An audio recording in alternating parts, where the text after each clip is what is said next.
네, 꿈은 도망가지 않아. 도망가는 건 네 자신이지. 네, 제가 좋아했던 짱구는 못 말려의 아빠 신영만의 대사입니다. 저는 어렸을 적부터 꿈이 애니메이션 감독이었습니다. 그래서 그 부모님이 주신 용돈으로 항상 만화책만 사 모았고요. 얼마 안 되는 급식비를 모아서 고등학교 때는 부모님 허락도 없이 부산에서 배를 타고 일본까지 넘어가서 일주일 내내 한 끼 우동만 먹으면서 만화를 모았던 적도 있습니다. 그 꿈을 조금 더 키워서 제가 영화 연출 제작을 전공을 하며 결국에는 제 꿈의 직장인 영화사에 입사하게 됐습니다. 제 첫 영화는 맨발의 기봉이라는 영화였는데요. 그때 당시 제 연봉이 200만 원이었습니다. 월급이 아니고 연봉이요. 그 월급이 한 20만 원 정도 되죠. 그 다음 영화는 가문의 영광 시리즈를 찍었는데요. 그때 연봉은 300만 원이었습니다. 8편의 영화와 드라마를 찍는 동안에 제 마지막 연봉은 1000만 원 정도를 찍고 있었습니다. 불 꺼진 영화관에서 엔딩 크레딧에 제 이름 석자가 올라가는 걸 보면서 나도 나중에 영화 시작할 때 이름이 나오는 제작자가 될 수 있을 거라는 꿈을 꾸면서 그 열정페이를 버텨내고 있었습니다. 그래서요, 영화판에서는 스텝끼리 사귀는 거를 재앙 중에 재앙이라 그래요. 그런데 지금의 와이프가 그 당시 제 여자친구였어요. 영화 스텝이었죠. 그런데 저희 집에는 더 큰 재앙이 있었는데 17년 반 동안 아버지가 한 번도 생활비를 벌어오신 적이 없는 5개의 회사에서, 다단계 회사에서 한 번도 성공하지 못했던 한 번도 성공하신 적이 없었던 그런 아버지셨어요. 그런데 너는 내 운명이었는지 여자친구 부모님마저도요 12년째 암회를 하시는 분이시더라고요. 양가가 상견례에 만나가지고 결혼식 날짜를 잡는데 돈이 없어가지고 결혼식 날짜를 잡는 것도 참 힘들었어요. 어렸을 때부터 제 꿈만 생각을 했고요. 그 꿈에 대해서 공부를 했고 결국에 꿈의 직장에 취직을 해서 일을 했는데 제 나이가 30이 다 될 쯤 되니까 점점 결혼이나 학업이나 아니면은 자녀 계획, 그 다음에 노후 준비 같은 뭔가 하나둘씩 포기해야만 계속 영화를 할 수가 있었더라고요. 그게 조금 슬펐었어요. 그런데 그때 아버지가 눈치가 없이 또 다단계를 시작을 하신 거예요. 그 다단계가 바로 애터미였어요. 아버지를 1년 정도 말리고 있는데 2011년쯤에 한 신문 기사에서 제가 아는 사람이 나오더라고요. 저보다 3살 정도 많은 영화 시나리오 작가였거든요. 그런데 그 친구가 굶어 죽은 채 발견이 된 거예요. 아픈데 제대로 먹지를 못해가지고 이웃집에 저 메모를 붙여놓고 그 다음날 굶어 죽은 채 발견이 됐대요. 저는 그때까지 몰랐는데 제가 있었던 영화사가 엄청나게 소득이 불공평한 구조였었더라고요. 스태프들은 같은 영화를 찍어도 굶어 죽고 제작자와 스타들은 수천 수백억씩을 벌어간다는 그 뉴스에 슬픔도 잠시 다음은 내 차례인 것 같은 거예요. 그래서요 아무런 확신도 없이 저는 아버지가 하는 애터미를 따라하게 됐습니다. 애터미가 성장을 하니까 제 수당도 올라갔어요.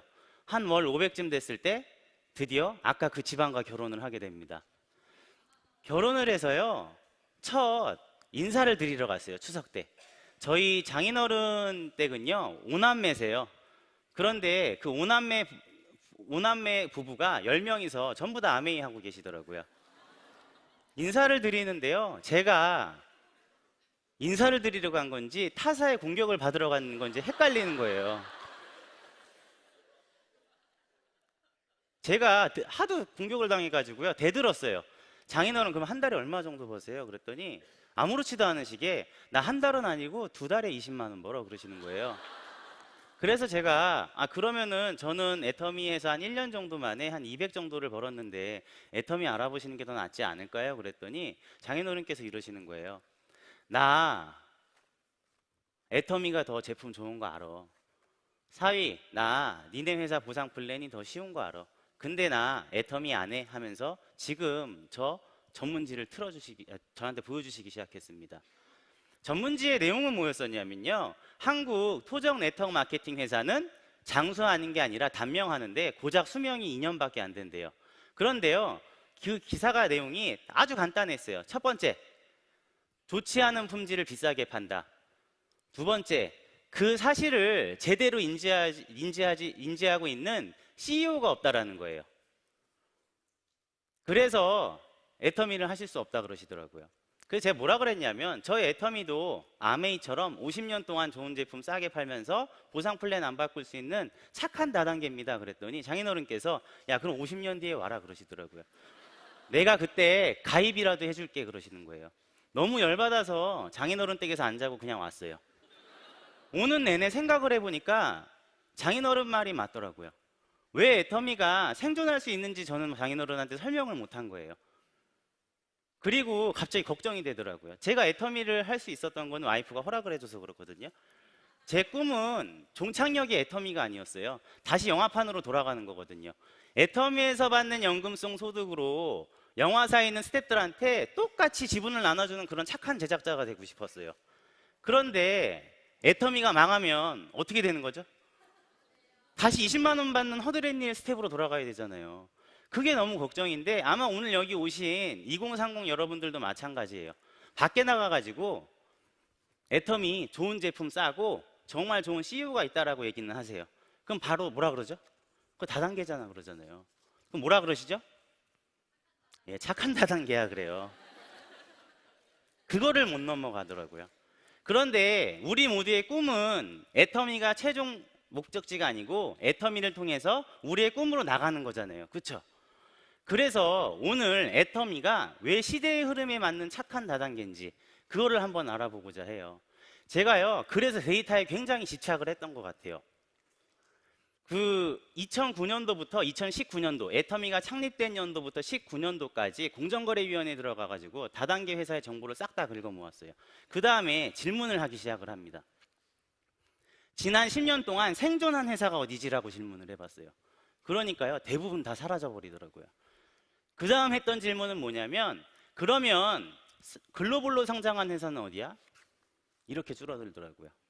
마지막 한 질문이 남았어요. 그러면 좋아 10년 동안 생존하고 10년 동안 생존하고 글로벌로 나간 것까지는 좋은데 마지막 하나 10년간 단 한 번도 성장을 멈추지 않는 회사는 어디지?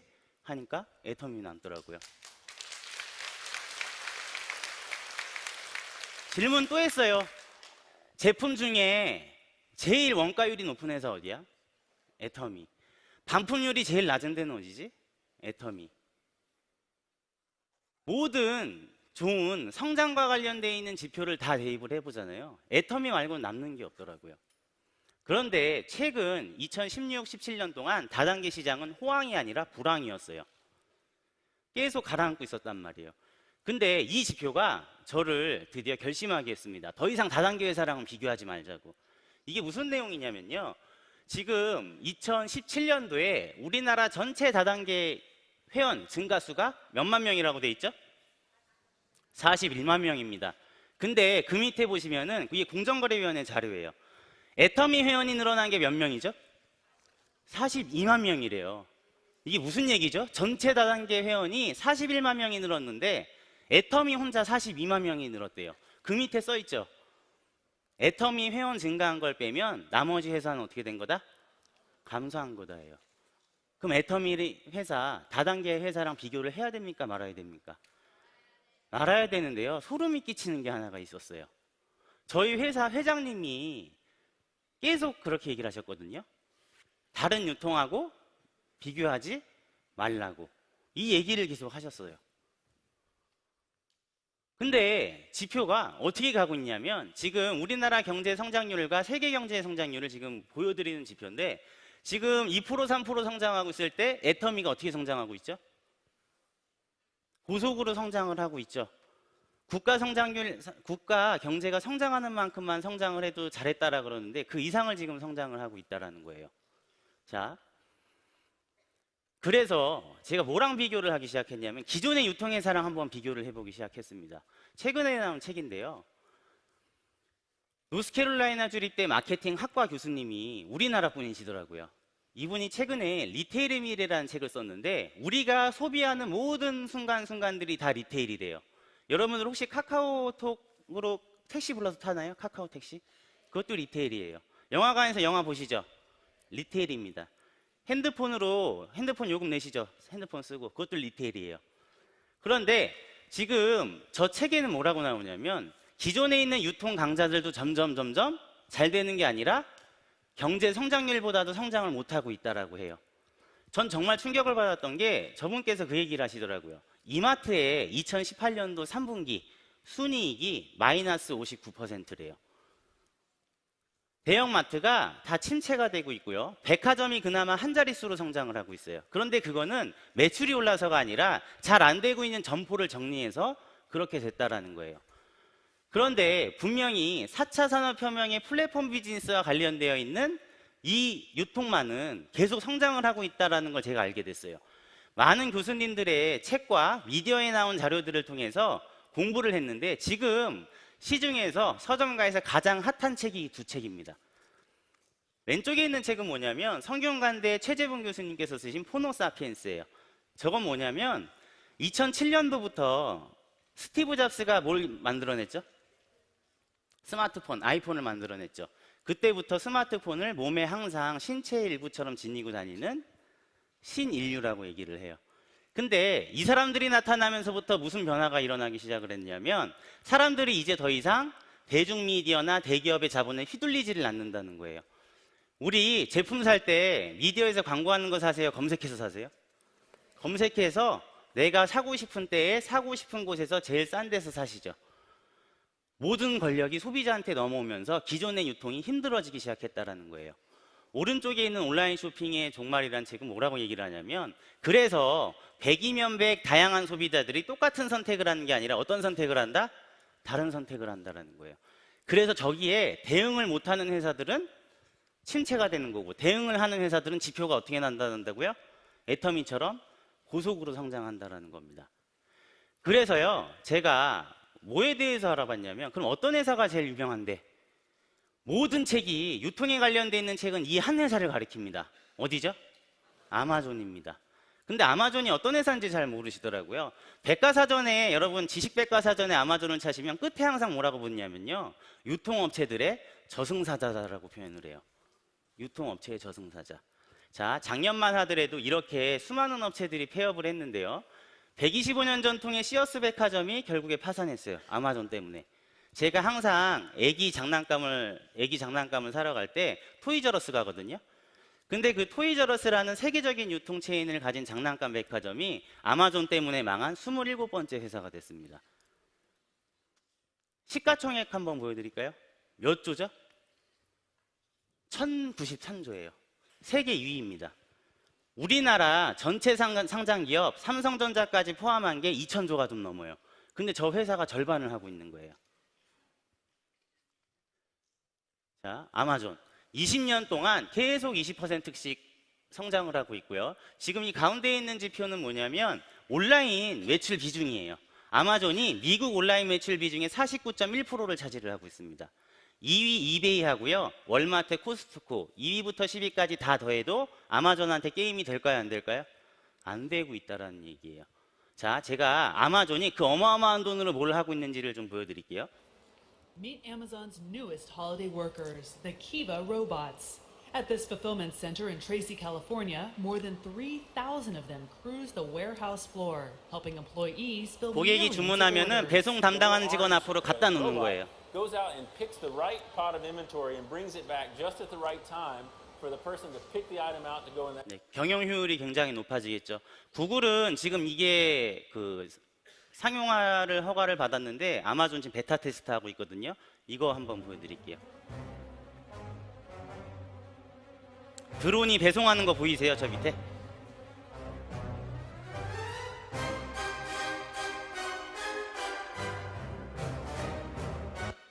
네, 영국에서요 시험 베타 테스트를 했거든요. 고객이 주문한 다음에 배송을 받는 데까지 걸린 시간이 13분밖에 걸리지를 않았습니다. 이게 이제 상용화가 구글은 허락을 아까 오셔서 강의하셨죠. 구글은 허가를 받은 상황이에요. 아마존은 계속 수익을 낸 거를 기술에 투자하고 있는 회사입니다. 지금 보시면 아마존고 같은 경우는 뭐 하는 데냐면 무인 편의점이에요. 물건 집어갖고 나오면 자동으로 스마트폰에 영수증하고 결제 내역이 뜨게 돼 있습니다. 자, 이런 어마어마한 아마존하고 싸워서 이길 수가 없을 것 같은데 데스바이 아마존이라는 책이 최근에 나왔거든요. 데스바이 아마존이 혹시 무슨 뜻인지 아세요? 아마존이 성장하면은 망하게 되어 있는 54개의 유통 상장 기업을 얘기를 해요. 전부 다 대기업이거든요. 근데 그 기업들만 있는 게 아니라 아마존과 경쟁을 해서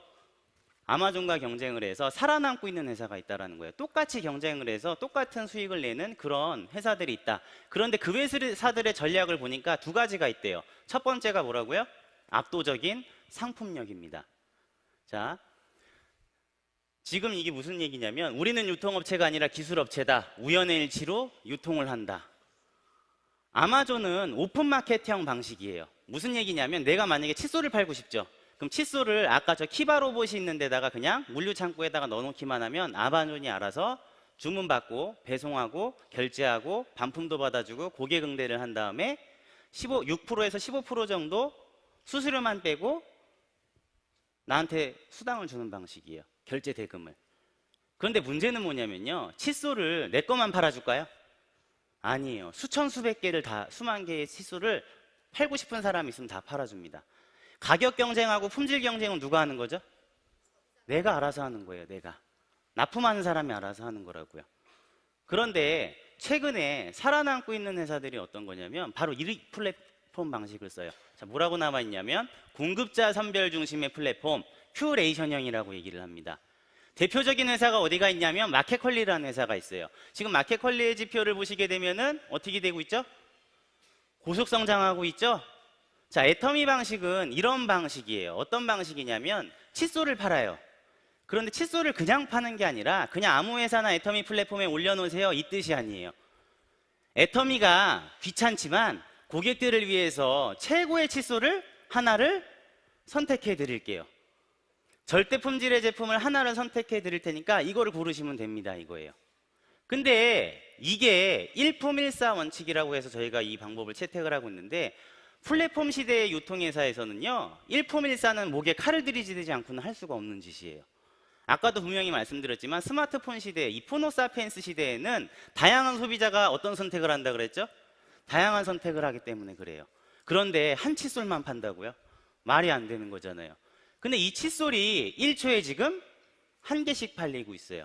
2,600만 개가 팔렸다라는 겁니다. 자, 그러면 애터미는 칫솔에 있어서 지금 팬덤을 형성한 거예요? 형성하지 못한 거예요? 형성을 했다라는 거죠. 그러면 우리가 2,600만 개 팔아줄 테니까 니네가 알아서 값을 낮춰와라. 이렇게 갑질을 하는 회사일까요? 그랬었으면 벌써 두들겨 맞았겠죠. 요새가 어떤 세상인데. 저희는 납품업체를 합력업체라고 표현을 해요. 어떻게 하냐면 결제를 해주는데 10만 개, 20만 단위로 주문을 해줄게. 대신에 원료값을 성금으로 준다. 그 다음에 결제 방식도 대기업보다 훨씬 뛰어나게 일주일 단위로 결제를 해줄게. 그 다음에 시설 같은 거 늘리거나 그럴 때 우리가 자금도 지원을 해주겠다. 여러분, 이거 갑질하는 회사예요? 서로 상생하자는 회사예요? 상생의 원칙이 있는 그런 훌륭한 회사입니다. 그래서 이 딱 한 군데의 칫솔을 가지고 합력업체랑 머리를 맞대서 절대 가격으로 떨어뜨려 놓은 거, 아마존은 절대 할 수 없는 압도적인 품질력을 끌어내는 게 바로 이 애터미 방식이라는 거예요. 자, 이거는 지금 현재 2017년도 공정거래위원회 자료입니다. 제가 조금 읽어드릴게요. 글씨가 잘 안 보이실 텐데 애터미가 부가가치세 포함 8,200억을 했다라는 거예요. 제품을 저런 히트 상품 같은 거를 팔아서. 근데 소비자들한테 지금 수당을 얼마 준 거냐면 3,140억을 줬어요. 우리가 기본적으로 어느 플랫폼 기업에 가서 제품을 사더라도 우리를 성공시켜주거나 수당을 주는 회사가 있나요? 없단 말이에요. 그런데 수당을 준다는 이유로 지금 제품값을 비싸게 팔고 있어요? 그것도 아니란 얘기예요. 저희 회사에서는 지금 뭐 해머인 같은 거 5년 연속 지금 1,000억 원대 이상을 하고 있는 히트 상품이죠. 앱솔루트 같은 경우도 지금 나온 지 얼마 안 됐는데 작년에 1,000억 원 매출을 했습니다. 우리 보통 1,000억 원 정도 팔리면 히트 상품이라고 얘기를 하거든요. 지금 화장품 같은 거 애터미가 뭐 브랜드가 없다고 얘기를 하시는 분들이 있는데 글로벌 시장 조사기관에서 그냥 우리가 부탁을 한 게 아니라 알아서 그냥 하신 거예요. 근데 기초 화장품류에 보면 지금 5등이 누가 올라와 있죠? 애터미가 올라와 있어요. 정확하게 팬덤이 형성이 되어 있다는 겁니다. 자, 이거는 뭐냐면 반품률인데요. 잘 안 보이시죠? 이건 짝대기가 길면 나쁜 거예요. 짧은 게 좋은 거예요. 그래서 여기 맨 밑에 보시면은 0.12% 하고 있습니다. 소비자는 아무 데서나 지갑을 열지 않는 시대예요. 트렌드 코리아의 김난도 교수가 분명히 얘기를 했습니다. 밀레니얼 세대는 부모님이 금융위기를 겪는 걸 봤기 때문에 자발적으로 지금 가성비를 찾아 나서고 있어요. 그런데 그런 시대에 지금 두 자릿수 성장을 8년째 계속하고 있다는 겁니다. 지금 국내 기업 중에 이 지표는 얼마나 무서운 지표냐면 국내 기업 중에는 1위고 업계 전체 순위는 2위예요. 그런데 등록된 판매원 수는 누가 제일 많죠? 애텀이에요. 팬덤을 형성하고 있다는 거예요. 그거를 인식하셔야 돼요. 300만 회원이에요. 그런데 이 옆에 있는 자료는 뭐냐면 기본적으로 우리가 네트워크 마케팅 다단계를 한다 그러면 자발적인 소비가 아니고 수당을 타기 위한 억지 소비죠. 그런데 데이터는 뭐라고 얘기를 해주고 있냐면 등록된 회원 10명 중에 몇 명? 9명이 소비자 회원이라는 거예요. 그리고 총 매출액의 약 80% 정도가 그렇게 되고 있다는 겁니다. 이렇게 주요 언론 보도가 많이 나오고 있는데도 부정적인 사람은 뭐라 그러냐면 그 돈 주고 찍은 거잖아 그래요. 특히 제가 있었던 영화사 선배님들이 다 그러시더라고요. 영화 마스터 본다면 더 심해졌어요. 너는 언제 나오냐요? 경제사범으로 언제 나오냐고 막 그러시더라고요. 자, 지금 저희 회사 박한길 회장님께서는 경쟁자가 10년 뒤에 나올 줄 알았나 봐요. 큐레이팅 방식으로 지금 따라하는 업체들이 나오고 있죠. 큐레이팅의 정의가요 2년 전에 나오기 시작했어요. 우린 10년 전부터 하고 있었는데 그 정의에는 뭐라고 되어 있냐면 공급 업체를 2-3개 정도로 줄여라라고 되어 있어요. 그리고 대량 주문을 통해서 값을 낮춰 이건데 우리는 이미 10년 전부터 일품 일사예요. 절대 품질로 끌어올리려고 절대 가격으로 팔겠다 이거랍니다. 그 경영 노하우를 배우라고 저희 회장님께서 11대 직접 판매 협회장에 취임하셨죠. 자, 이거 얼마나 대단한 건지 아십니까? 직접 판매 협회 회장이라 그러니까 뭐 다단계 회사들 모아놓고 회장 자리하고 그런 게 아니고요. 여기 회원사 중에는 아모레나 LG생활건강, 웅진 이런 방문 판매 업체들의 대표님들도 다 있는 그런 엄청난 자리인데 여기에 지금 회장으로 취임을 하셨어요. 자, 아까 아마존과 경쟁할 2가지 전략이 있다 그랬죠. 압도적인 상품력은 지금 확인이 됐어요. 두 번째는 뭐냐면 아마존과 같은 경기 방식을 취하지 말라고 얘기를 했어요. 아마존의 제프 베조스는 플라이 휠이라는 전략을 씁니다. 세상에 있는 모든 물건을 미치고서라도 싸게 팔겠다. 그 다음에 번 돈으로 뭐 하는 거냐면 아까 드론이나 키바 같은 기술에 투자를 하는 거예요. 그런데 애터미의 전략은 뭐죠? 절대 품질의 제품을 절대 가격으로 좋은 제품 싸게 팔면은 소비자들이 알아서 몰려오는데 벌어들이는 수익으로 회사가 협력업체, 고객, 그 다음에 회사, 주변 사회에 공헌하는 이 방식을 택하겠다. 상생하겠다라는 거죠. 두 회사요 다 위대한 CEO가 있는 거예요. 그런데 애터미를 그냥 다단계라는 시각을 보지 마시고 이 첫 번째 챕터에 있는 데이터를 자세히 보시면은 아마존과요 같은 유통을 하는데 서로 다른 방식으로 지금 위대한 기업이 어깨를 같이 겨루고 경쟁을 하고 있는 회사라고 보시면 될 것 같습니다. 그래서 결국에 저희 장인 장모님께서 제가 얘기를 안 했거든요. 어느 날 애터미를 하고 계시더라고요. 그런데요, 뭐라고 얘기를 하셨는지 아세요? 내가 제품 좋고 보상 플랜만 안 바꾸면 50년 뒤에 하려고 그랬는데 니네 회사 회장은 제품 용량도 올려주더라 그러세요. 저희 회사 제품 용량 이익이 날 때마다 다 어떻게 해주셨죠? 올렸어요. 해모임 2014년도에 1000억이었는데 작년에 1600억 했습니다. 그런데 제품 용량을요 저희 아버지가 시작했을 때는 30호였어요. 그런데 지금은 60호예요. 여러분들이 만약에 회장이라 그러시면은 그 기업에서 가장 잘 팔리는 회사 넘버1 제품 그거를 절반 가격으로 낮추실 수 있으시겠어요? 용량을 2배로 올리실 수 있겠어요?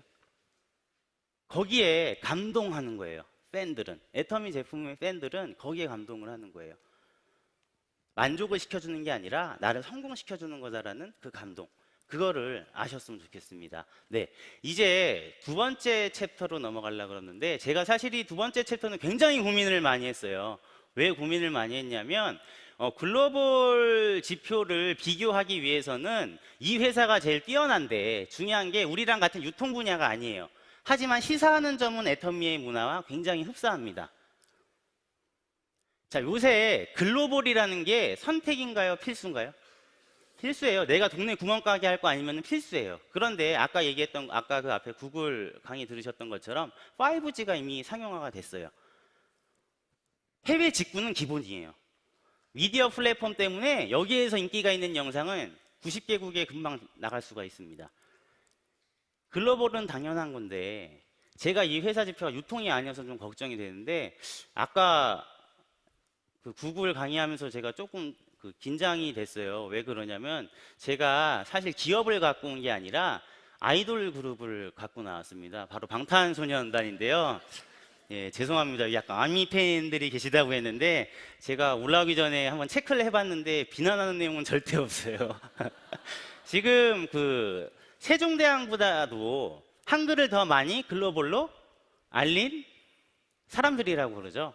지금 뭐 보시면 알겠지만 한국인 최초로 빌보드 200에 벌써 3번 올랐고요. 그 다음에 지금 어제 제가 검색을 해보니까 비틀즈의 기록을 갈아치우고 있더라고요. 이미 해외 외신은요, 비틀즈의 묻은 속도를 BTS가 앞질렀다 이거예요.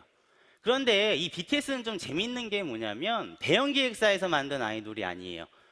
JYP라는 대형 기획사에서 독립한 방시혁 프로듀서가, 방시혁 대표가 중소기획사에서 만들어낸 아이돌입니다. 2013년도에 데뷔를 했는데요. 대중매체에는 거의 노출이 되지 않았어요. 왜냐하면 대형 기획사들의 자본에 밀려서 설 수가 없었대요, 많이. 그래서 새로운 방식을 택한 거예요. 무슨 방식을 택하냐면 미디어 플랫폼 방식을 택하게 돼요. 그래서 방탄TV라는 걸 갖다가 노출시키기 시작했는데 그 미디어 플랫폼은 바로 유튜브입니다. 지금 뭐 네이버 TV나 이런 데 많이 나오기 시작하는데요. 잠깐 유튜브에 대해서 좀 소개를 해드릴게요. 유튜브는 혹시 자회사가 어딘지 아시나요? 네, 구글입니다. 아까 처음에 오셔서 강의하셨던 분, 그분의 회사죠. 그런데 보시면은 어떻게 나와 있냐면 매일 10억 시간의 동영상이 재생이 되고요. 그 다음에 사용자 수가 19억 명입니다. 그러니까 저기 올라간다 그러면 19억 명한테 보여질 수가 있다는 뜻이고요. 그 다음에 영상이 올라가면 91개국에 진출이 되어 있기 때문에 거기에 다 영상을 퍼뜨릴 수가 있어요. 또 중요한 건 뭐냐면 80개의 언어로 제공이 된대요. 그런데 그 모든 거를 내가 비용을 내고 올리는 걸까요? 아니요. 비용을 올리고 내는 게 아니라 무료로 올릴 수가 있다라는 거예요. 중요한 건 뭐냐면 구글이라든지 이 유튜브에 검색이 되는 트래픽, 조회수나 이런 구독자 수를 갖다가 한번 조사를 해봤어요. 그런데 얼마나 놀라운 결과가 나오냐면 이제 미디어의 힘이 완전히 소비자들한테 넘어왔다라는 겁니다. 자, 구글에 검색량이 올라가고요. 유튜브에 방탄소년단 구독하는 수가 올라갈수록 앨범 수가 어떻게 되고 있죠, 지금? 이 지표를 딱 합쳐서 보시면은 사람들이 검색을 하고 유튜브를 볼수록 앨범도 어떻게 되고 있어요? 올라가는 거예요. 저 유튜브 구글의 검색량 순위가 최고조를 찍었을 때 빌보드 200 1위를 했어요. 정말 신기하죠. 옛날에는 TV 방송국에 돈을 들여가지고 광고를 했어야 되는 건데, 자, 애터미 글로벌로 어떻게 나가고 있는지를 볼게요. 지금 이게 제가 최신 데이터를 받은 건데요. 애터미의 절대 품질 절대 가격이 팬덤을 형성을 했는데 글로벌로도 그럼 나가냐는 거죠. 글로벌로 지금 잘 되고 있어요, 안 되고 있어요? 이 그래프가요, 성장을 멈춘 건가요? 지금 계속 성장을 하고 있는 건가요? 지금 한국 포함해서 14개국이 오픈을 했는데 이 앞에 회장님 영상에서 여러분들 다 보셨을 거예요. 우리 아직 어디 안 나갔죠? 네, 중국 안 나갔죠. 인도 안 나갔죠. 남미 안 나갔죠. 그죠? 다들 베트남 잊으셨나 본데요. 이 베트남 잊지 마십시오. 우리나라랑 3위 교역국입니다. 거기 진출 안 했습니다. 아직요, 진출할 곳이 무궁무진하다라는 거예요. 그런데 제가 이 챕터에서 말씀드리고자 하는 거, 자, 이제 뭐 수출탑 같은 거 잠깐 볼까요? 지금 7% 비중에서 지금 점점 국내 매출액하고 비교했을 때 해외 매출액이 지금 비중이 더 어떻게 되고 있어요? 올라가고 있죠? 한국에서 먹히는 게 세계에서도 이제 먹힌다라는 거죠. 수출탑까지도 한국 회사는 탄 회사가 없어요. 제가 조사했을 때. 그런데 500만 불 탑부터 몇만 불? 7천만 불. 이제 곧 1억 불을 눈앞에 두고 있습니다. 애터미 제품은 팬덤을 형성해서 글로벌로 진출하는 거는 확인이 됐다. 그런데 뭐가 중요한 거냐면요. 바로 전 이걸 말씀을 드리고 싶어요. 방탄소년단에 앞서서 이 빌보드 차트를 갖다가 씹어먹은 가수가 있거든요. 어떤 가수죠? 싸이입니다. 무슨 노래로 히트했죠? 강남스타일입니다. 싸이와 방탄소년단의 차이를 아세요? 싸이와 방탄소년단. 너무 큰 차이. 죄송합니다. 아미 여러분 죄송합니다. 제가 그 의도가 아니고요. 왜 이런 데이터가 나왔는지 그거거든요. 죄송해요. 비교를 하면 안 되는 건데 진짜 죄송합니다. 편집 좀 해주시고요. 네, 싸이 씨는 강남스타일이라는 노래로 히트를 했는데 분명히 그 노래에는 메시지가 있어요. 무슨 메시지가 있냐면 강남 사람들에 대한 희화화예요. 그런데 안타깝게 그게 외국 사람들한테는 전달이 되지 않았고 외국 사람들은 그냥 재미있는 춤과 노래를 갖다가 즐겼던 거예요. 멜로디 이런 거죠. 그 다음에 한심스러워 보이는 그 뮤직비디오를 즐겼던 거예요. 그래서 정확하게 전달되어 있는 메시지가 없다 보니까 이렇게 트래픽이 올라갔다가 다시 어떻게 되죠? 폭삭 내려앉았죠. 그런데 BTS는 약간 틀려요. BTS는 약간 틀린 게 지금 지지도가 관심도가 지속적으로 어떻게 되고 있죠? 상승하고 있어요. 이거 보시면 지금 초록색이 방탄소년단이고 빨간색이 싸이시거든요. 보면은 방탄소년단은 지금 어떻게 되고 있죠? 계속 올라가고 있죠. 계속 올라가고 있어요. 이 싸이씨 보면 두 번 왔다 갔다 한 게 하나가 강남스타일이고 하나가 젠틀맨이에요. 우리가 원하는 건 지속적인 성장이잖아요. 방금 애터미 글로벌 매출 올라가는 걸 보면은 방금 이렇게 지속적으로 계속 관심을 갖고 있죠. 그거는 뭐냐면 방탄소년단의 음악에는 기존 아이돌처럼 그냥 사랑했다가 헤어졌다가 다시 만났다가 이런 내용이 아니에요.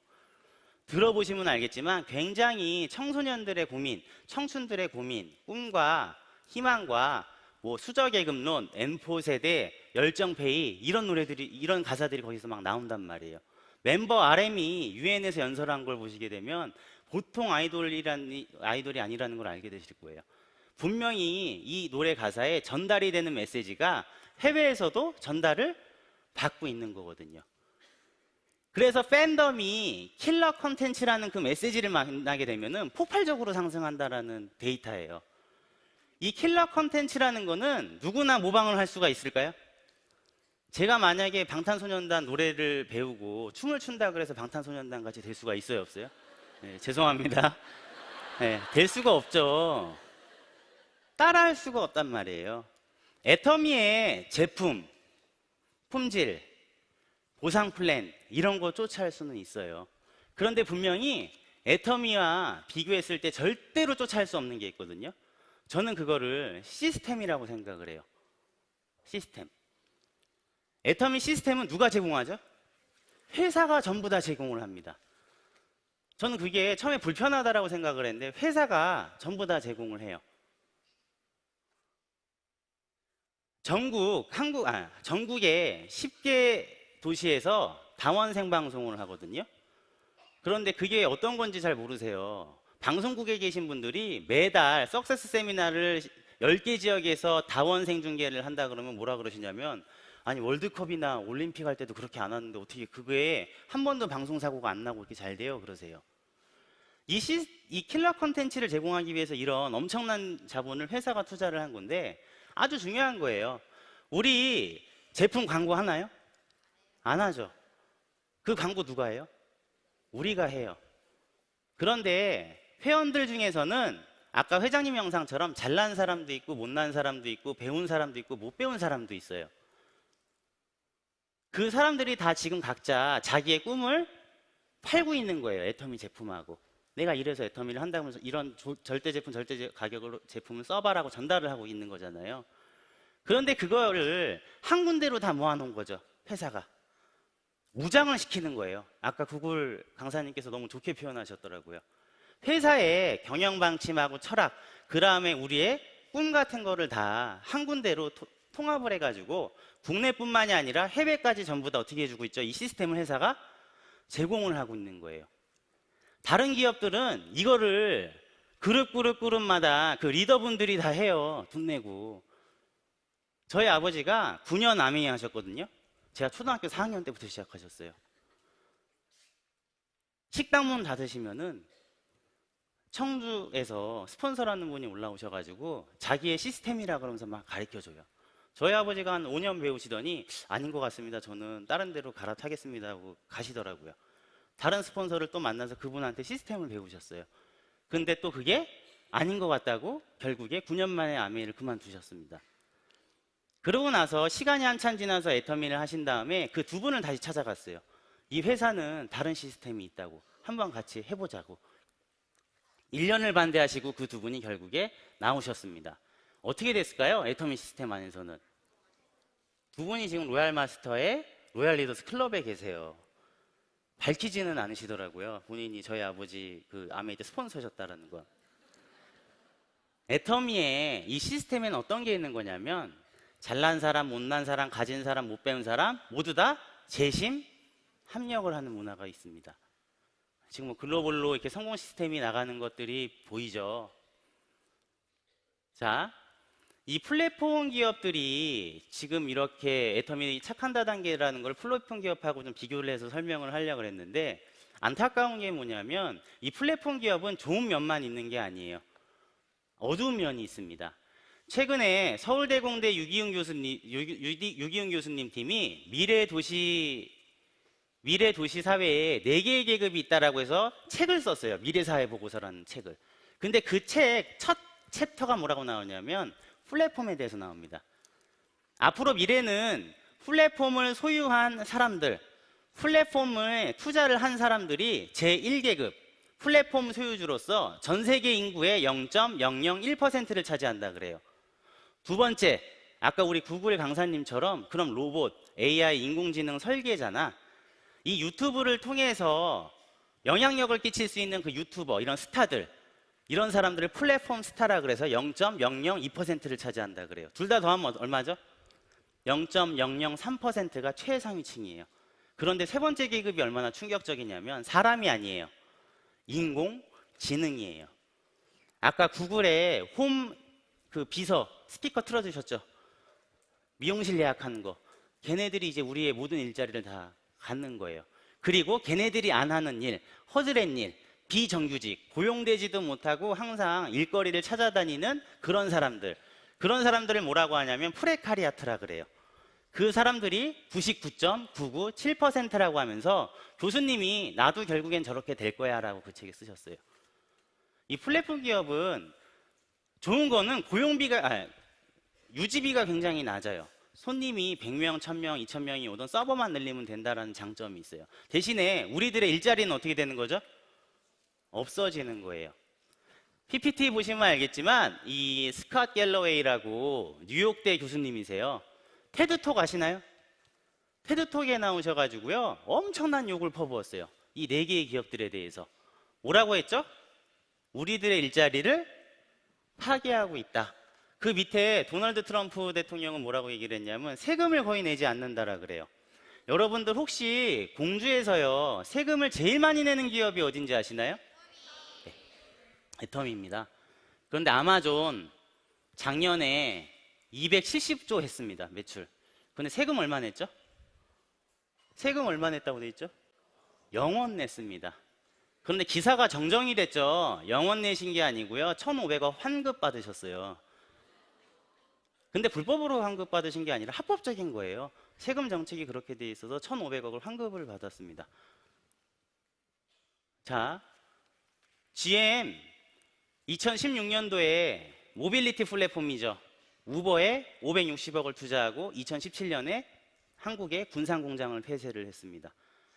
현대자동차 5,600억을 동남아의 우버, 그랩에 투자를 했죠. 도요타, 중국의 우버, 디디추싱에 투자를 했습니다. 왜 그런지 아세요? 10대, 20대들이 돈이 없어서 자동차를 안 사니까 이제 무인 자동차 시대로 넘어가고 있는 거예요. 그걸 개발하겠다라는 거거든요. 그래서 이 플랫폼 전쟁의 끝은 승자 독식 사회라고 바이난트 용건 EU 이커머스 의장이 저렇게 얘기를 해놨습니다. 그런데 애터미의 지표를 보여드릴까요? 애터미 플랫폼 비즈니스가 잘 되면 잘 될수록, 회사가 이익이 나면 날수록, 이 지표는 뭐냐면 회원들한테 후원 수당을 준 추이예요. 세금 안 내고 있어요? 제일 많이 내고 있습니다. 회사 매출이 늘면 늘수록 지금 어떻게 되고 있죠? 저 파란 선이 후원 수당 추이예요. 후원 수당 어떻게 되고 있습니까? 늘고 있어요. 저희 애터미의 칫솔 납품하는 회사, 이거 블루베리에 방송된 거죠. 애터미 만나기 전에는 5억 하고 있었어요. 애터미 만난 다음에는 몇 억으로 올라갔죠? 165억이 늘었습니다. 고용이요. 애터미 만나기 전에 13명이었는데 만나고 난 뒤에는 60명이 됐어요. 감자라면 불났죠. 공장이. 저는 처음에 회사에 되게 뭐라 그랬어요. 제 방식이 그랬거든요. 감자라면이 너무 잘 팔리는데 어느 날 상무님께서 그러시더라고요. 라면 공장이 불이 나서 1년을 기다려줘야 된대요. 저는 처음에 호떡집에 불났다라는 거 그런 의미로 들었어요. 라면이 너무 잘 팔려가지고 지금 생산이 안 된다는 소리인 줄 알았어요. 진짜요. 근데 장난치지 말라 그랬거든요. 리더스 클럽 조찬 모임 때 그러셨어요. 그래서 제가 뭐라 그랬냐면, 아니 라면 업체를 바꾸시면 되잖아요 그랬어요. 그런데 난처해 하시더라고요. 회장님이 그러면 안 된다 그랬다고. 그거 복구될 때까지 지금 복구비도 지원을 해줬고 1년을 기다려야 된대요. 그런데 그 라면 회사 사장님께서 그 돈으로 애터미의 피해 복구금으로 생산 시설을 자동화하신 다음에 라면 용량을 20%를 어떻게 해줬죠? 무료로 시켜줬다는 얘기예요. 데이터를 보시면은 애터미 만나기 전에는 100명이었던 공장이 150명이 됐고요. 매출액이 오른쪽 지표처럼 저렇게 급상승하는 게 보이실 거예요. 우리 뭐 고등어 회사 같은 경우는 말할 것도 없죠. 애터미는 해외에 나가면 환영받는 회사입니다. 우리 대만에 나가서는 총통을 접견한 자리에서 대만 경제부가 꼼꼼하게 따져서 주는 상, 중화민국 비즈니스상을 수상을 하기도 했죠. 왜 그렇죠? 한국에 있는 제품만 팔아주는 게 아니라 그 나라에 있는 제품도 다른 13개국에 다 수출을 해주거든요. 우리 캄보디아 같은 어려운 나라의 캄포수추 대표적이죠. 일본 제품 같은 것도 많이 팔아주고 각 지사에서 런칭을 해서 팔고 있습니다. 멕시코의 아보카도 오일. 자, 애터미가요 어마어마한 지표를 갖고 있는데 한 가지 약점이 있어요. 그게 뭘까요? 제가 이거요 3년 전에 영리더스 워크샵에서 본 다음에 이거 달라 그랬더니 회사에서 막 아유 안 된다고 부끄럽다고 안 주시더라고요. 제가 오늘 강의하니까 이거 꼭 달라고 제가 협박해서 받았어요. 보시면 알겠지만 이 위에 있는 지표는 오늘 여러분들 여기 들여보내시려고 지금 밖에 부모님들 다 계시죠? 부모님 세대들. 그분들하고요, 여러분들 여기 초대하느라고 초청한 그 친구분들, 그분들이 만들어낸 지표예요. 우리 박수 한번 쳐줄까요? 그런데 실제로 2030 영 리더들은 지금 이렇게 바닥을 기고 있다가 최근에 8% 올라온 거란 말이에요. 이거 시사하는 바가 뭔지 아세요? 지금 세계 시가총액 1위부터 10위까지요. 세계 회사를 빼놓고는 전부 다 7개 기업이 밀레니얼 세대를 대상으로 이 스마트폰 쪽한테 영업을 하는 회사예요. 그들 때문에 돈을 버는 회사라는 겁니다. 이렇게 좋은 회사, 이렇게 좋은 마케팅, 이런 지표를 갖고 있는데도 젊은 세대들이 안 알아보는 거예요. 우리 2030의 특징이 뭔지 아세요? 90년생이 온다에 나왔거든요. 제목만 읽고 댓글을 읽어요. 애터미라는 회사. 그런데 기성세대들은 다 읽어봐요. 애터미 뭐야? 하고 읽어보면 뭐 다단계 회사인데 이렇게 해서 회장이 아주 좋은 회장이래. 딱 나와요. 그럼 다단계라도 해요. 젊은 세대들은 어떠죠? 애터미 뭐가 이렇게 좋대요. 댓글 보니까 다단계야. 그럼 스킵하는 거예요, 그냥.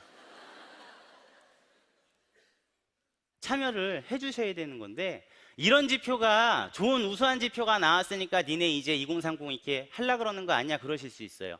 그래서 잠깐 영상을 보여드릴게요. 해결하고 또 우리가 우리 젊은이들에게 일자리를 해결해주는. 그래서 지금 이제 우리 초창기에 시작할 때는 50세대가 굉장히 많았어요. 그런데 제가 그 50세대들에게 이런 얘기를 했어요.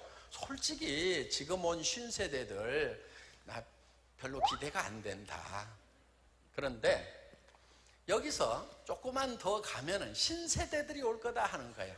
20대, 30대 이 젊은이들이 오면은 신세대들하고 일하는 스타일이 다릅니다. 그들이 치고 나가는 방법이 다르고 그들이 소통하는 방법이 달라요. 그래서 그 세대들이 어느 날 오면은 엄청난 폭발력을 일으키게 될 거고 전 세계를 덮어버리는 그런 일이 벌어지게 될 거다. 자, 1조하는 애터미가 지금 1000조하는 회사가 될 수 있을까요, 없을까요? 있어요. 왜냐하면 우리 2030이 아직 8%밖에 안 되거든요. 오늘날 위대한 기업이 되고 싶다면 먼저 선량한 기업이 되어야 한다. 제가 좋아하는 GE의 CEO께서 하신 말씀입니다. 마치 우리 회장님이 저 말을 하면 정말 어울리실 것 같은데 GE에서 먼저 하셨더라고요. 자, 플랫폼을 소유할 수 없는 글로벌 서민들이 다 같이 살아남자고 이 천덕꾸러기 다단계를 선택하신 분이 박한길 회장님이세요. 그리고 그 10년 동안 본인이 얘기했던 말을 다 지켰고요. 이런 지표들을 만들어냈습니다. 애터미에 방금 보여드렸던 그 8%의 지표는요. 분명 지금 속도를 보면 3년 뒤, 5년 뒤에 저 지표가 완성이 될까요? 안 될까요? 완성이 됩니다. 그때도요. 오늘 이 지표들을 사진 찍으러 오지 마시고요. 저 완성된 지표의 주인공이 되시기를 바라면서 오늘 제 기업 클래스 이것으로 마치겠습니다. 감사합니다. 네.